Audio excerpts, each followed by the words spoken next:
In a world of constant change, one man's ideas have shaped a quarter of the global population for over 2.5 millennia.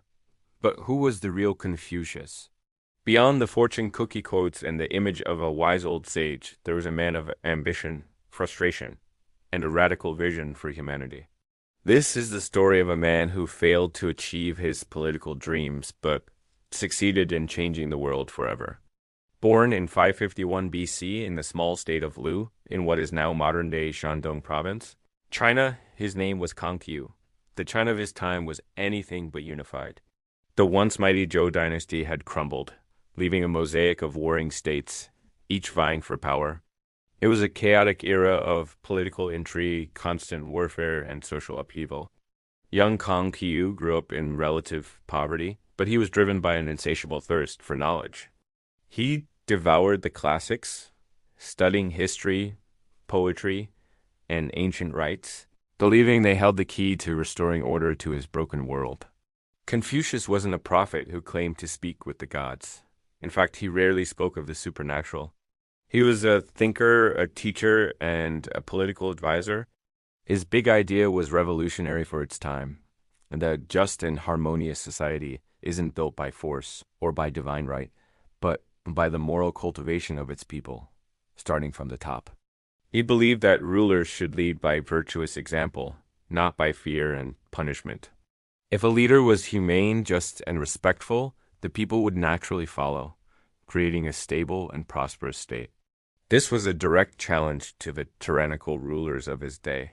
His core philosophy revolved around a few key concepts. First, Ren, often translated as humaneness or benevolence.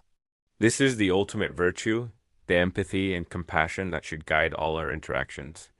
It's the simple but profound idea of treating others as you would want to be treated yourself.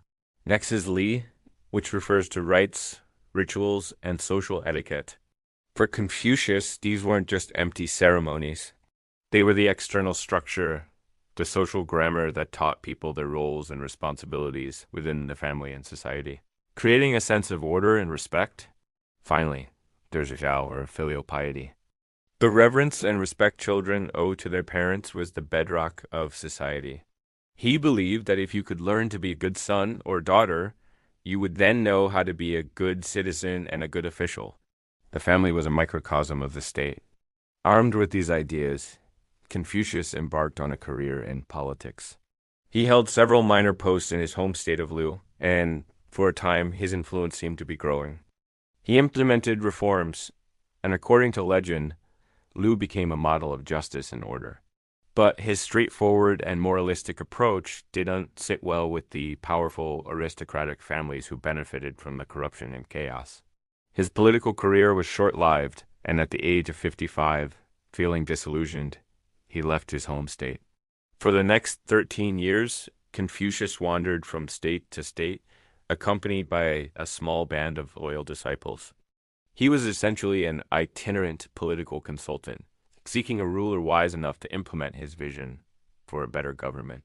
He'd offer his services, debate with officials, and try to convince powerful men of his philosophy. But time and time again, he was met with polite dismissal or outright rejection. Rulers were more interested in military strategy and political maneuvering than in moral self-cultivation. They saw his ideas as impractical, idealistic, and frankly, a bit naive for such a brutal world. He faced hardship, danger, and was even threatened with starvation. It must have been a period of profound disappointment for him. He saw the solution so clearly, yet no one with the power to enact it would listen. This period of wandering, while a political failure, was a monumental success in another way. It transformed him from a would-be politician into China's first professional teacher. He accepted students from all social classes, a radical idea at a time when education was a privilege of the nobility. He didn't just lecture them. He engaged in dialogue, challenging their assumptions and encouraging them to think for themselves. He taught them what he called the 6 arts: rites, music, archery, charioteering, calligraphy, and mathematics. He wasn't just preparing them for government jobs. He was shaping them into what he called a junzi, a superior person or a gentleman. A junzi wasn't defined by birth, but by character, by their commitment to Ren, Li, and righteousness. In his late 60s, Confucius finally returned to his home state of Lu. He spent his final years teaching and, according to tradition, editing and compiling the classical texts that would become the foundation of Chinese education for centuries. These texts, known as the Five Classics, preserve the cultural wisdom of the past that he held so dear. He passed away in 479 BC at the age of 72, likely believing he had been a failure. He never saw his political vision realized. He never held a high position of power. He never unified the country, but his story was far from over. His disciples, devoted to his memory and his teachings, collected his sayings and conversations into a book that would become one of the most influential texts in human history, the Analects. Through this book, his ideas didn't just survive. They flourished. A few centuries after his death, during the Han Dynasty, China was finally unified. The new emperors needed a philosophy to legitimize their rule and create a stable social order. They found it in the teachings of the long-forgotten scholar from Lu. Confucianism was established as the state orthodoxy. To become a government official, one had to pass a rigorous civil service exam based almost entirely on the Confucian classics. For nearly 2,000 years, the path to power and influence in China lay through the words of the man who had been rejected by every powerful figure he met. His influence permeated every aspect of life in East Asia, not just in China, but in Korea, Japan, and Vietnam. It shaped family structures, social etiquette, art, literature, and government. It created a deep-seated respect for education, authority, and the collective good over the individual. Of course, Confucianism has also faced criticism. In the 20th century, reformers blamed it for China's inability to modernize and resist foreign imperialism, viewing its rigid hierarchies and focus on the past as obstacles to progress. During the Cultural Revolution, Mao Zedong denounced Confucius and attempted to eradicate his influence entirely. Yet his ideas have endured.